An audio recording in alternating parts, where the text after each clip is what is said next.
जी कह रहे हैं कि देवेश जी ये बोलना चाह रहे हैं कि प्राथमिक में आने से जो है योग्यता की बढ़ी है और कंपटीशन बढ़ा है। मैं तो ये कह ही रहा हूं कि अगर आपको इतना अगर योग्यता और क्वालिटी की जरूरत है तो आप समकक्ष करिए डीएलएड को। हम भी टीजीटी पीजीटी एलटी में योग्यता रखें, हम भी अपनी आपको योग्यता दिखाएंगे, हम सब कितने योग्यताधारी हैं। लेकिन आप उस पर बात नहीं करेंगे, एजुकेशन पॉलिसी पे आप बात करें। मैं आपको बताना चाहता हूं कि आखिरी बार बीएड 72,825 में शामिल हुआ था, वो भी आरटी एक्ट के तहत, कि जब अगर कहीं अगर बीटीसी अगर ज्यादा नहीं होते हैं, उनकी गैर मौजूदगी में या उनकी कमी जब खलेगी तब वहां पर सरकार भर्ती कर सकती है, उनको रख सकती है। तो इसके बाद बीएड की तरफ से 2015 में सुप्रीम कोर्ट गए, वहां पर उन्होंने बताया कि बीटीसी पर्याप्त मात्रा में नहीं है, बीएड को शामिल किया जाए। तब हिमांशु राणा की याचिका को खारिज कर दिया गया और बीटीसी के पक्षधर ने अपनी संख्याएं बताई कि 1.5 लाख के करीब है। फिर उसके बाद केंद्र सरकार ने एनसीटी के ऊपर, जैसे एक प्रकार से कह भी सकते हैं आप, केंद्र सरकार ने कहा कि भाई एनसीटी से आदेश दिया कि आप जो है बीएड को शामिल करिए, जो भारत के राजपत्र में 28 जून 2018 को बीएड को, जहां पर ये भी एक पॉइंट दिया गया कि जहां पर बीटीसी की संख्या ना हो वहां पर बीएड को शामिल करने विचार किया जाएगा, जिसके तहत हम सब ने इलाहाबाद हाई कोर्ट से लेकर के आपके मैं योग्यता पे जवाब देना चाहता हूं। बिल्कुल बिल्कुल बिल्कुल रजत देवेश से सवाल ले लेते हैं, आपके सवाल का जवाब देवेश से ले लेते हैं। प्रशांत जी, इस बात को इस तरीके से समझिए कि एक एमबीबीएस डॉक्टर होता है, एक एमडी डॉक्टर होता है, एक होता है। रुक जाइए, देवेश को जवाब दे लेने दीजिए, उसके बाद मैं आपके पास आ रहा हूं। देवेश बोलिए आप।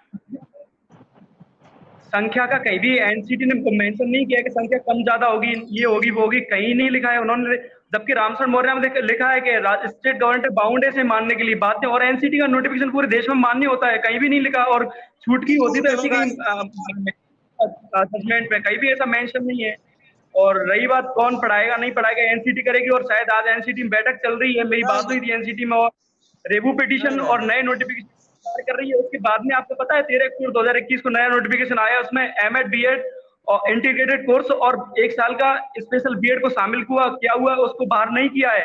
उस गजट को बनाने के लिए 9 लोगों की एक्सपर्ट कमेटी बनी थी 13 अक्टूबर 2021 वाले को, तो शायद सितंबर 2020 में एक्सपर्ट कमेटी बनी। वो लोग बाहर है नहीं, ये तो दोहरा वो हो गए ना, एक तो गजट खारिज है, एक अभी अंदर है गजट। तो वो लोग क्या करेंगे, एक बीएड वाले और एक बीएड स्पेशल वाले अब भी शामिल है, एमएड इंटीग्रेटेड और एमए इंटीग्रेटेड है ना बीएड वाले, वो अब भी शामिल है। उसके लिए क्या जवाब है? बिल्कुल देवेश आप बात बिल्कुल सही कह रहे हैं। बीटीसी का कहना है कि भाई टीजीटी पीजीटी एलटी में हमको भी शामिल कीजिए अगर आप जो है परिषदीय विद्यालयों में आना चाहते हैं। आपका कहना है कि भाई स्वस्थ प्रतिस्पर्धा हो, शिक्षा मित्र का कहना है भाई हमें भी मौका दिया जाए। तो ये पूरी तरीके से देखा जाए कि जो सिस्टम बना हुआ है, कहीं ऐसा नहीं लग रहा कि इस पूरे सिस्टम में सरकार और वो एक्सपर्ट कमेटी के लोग वो बिल्कुल इसमें जिम्मेदार हैं जिन्होंने इस पूरी तरीके से इस मामले को उलझाए रखा है?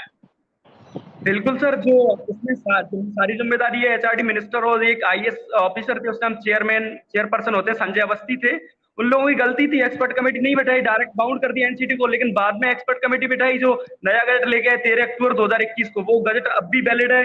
और जिन साथियों के पास 1 ईयर की जो स्पेशल बीएड की हुई है या फिर 3 साल का जो एमएड बीएड और एमए बीएड है, वो अब भी वैलिड है।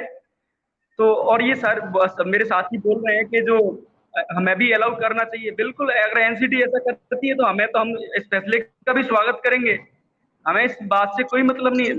लेकिन मतलब देवेश इस बात को माना जाए कि एक जो हेल्दी कंपटीशन है उसके लिए बीएड तैयार है, बीटीसी भी तैयार है, बीएड भी तैयार है, शिक्षा मित्र भी तैयार है। प्रशांत जी, शिक्षा मित्र तो तैयार है ही है हर जगह, शिक्षा मित्र तैयार है, बीटीसी भी तैयार है, लेकिन किसके साथ और टीटी से भागते रहते थे कि टीटी नहीं देंगे चाहे जो हो जाए। सुन लीजिए, किसके साथ आप कराएंगे? रिजवान मेरा आपसे सवाल ये है कि जिस तरीके से अभी आपने बात कही कि हमारा समायोजन हुआ, हमने सैलरी ली, सैलरी लेने के बाद हमने कोर्स किया और कोर्स करने के बाद में एक सुप्रीम कोर्ट का जजमेंट आया और एक ही बार से हमारे समायोजन को निरस्त कर दिया गया और हम सबको बाहर का रास्ता दिखा दिया गया। तो सेम स्थिति तो रिजवान भी कह रहे हैं कि वही स्थिति बीएड की भी बनती हुई दिखाई दे रही है। इस पे क्या रिजवान आप कहेंगे और उसके बाद मैं देवेश से सवाल इस पर जवाब लूंगा। ये जो भाई हैं देवेश जी ये एक बात साबित करने की कोशिश कर रहे हैं कि वो योग्य हैं। ठीक है, रजत ने जो बात बोली, मैं रजत जी की बात को आगे बढ़ाते हुए कहना चाहूंगा कि आप बेशक योग्य हैं और आप अध्यापक बनने के योग्य नहीं हैं। आप SDI जो हमारा जिला जो हमारा डाइट का जो सबसे बड़ा अधिकारी होता है, जो हमारे ब्लॉक का BRC का सबसे बड़ा अधिकारी होता है, आप उसके योग्य हैं। आप इसको ऐसे समझ सकते हैं कि एक डॉक्टर होता है, सर्जन होता है जो ऑपरेशन करता है पेट का, एक डॉक्टर होता है जो हड्डी का ऑपरेशन करता है, और एक डॉक्टर होता है जो दवाई से ठीक करता है, पुड़िया देता है, इंजेक्शन लगाता है। तो आप पुड़िया वाले हैं या आप इंजेक्शन वाले हैं? आप जो ऑपरेशन वाला डॉक्टर वो दवा नहीं दे सकता है, जो दवा देने वाला डॉक्टर होता है ना वो सर्जन का काम नहीं कर सकता है। तो आप अपनी योग्यता अपने ऑपरेशन में दिखाइए, ना कि आप किसी के पेट का इलाज किसी को लूज मोशन हो गया उसको आप दवा लिख देने के लगेंगे, ऐसा नहीं हो सकता है। और रही बात योग्यता की, तो बीएड पे तो हमेशा से ये सवाल है कि बीएड प्राथमिक के लिए योग्य नहीं है। हम योग्य हैं, संख्या से हम नहीं भाग रहे हैं। संख्या पहले आप अपनी योग्यता लाइए, उसके बाद संख्या लाइए। संख्या से क्या दिक्कत है?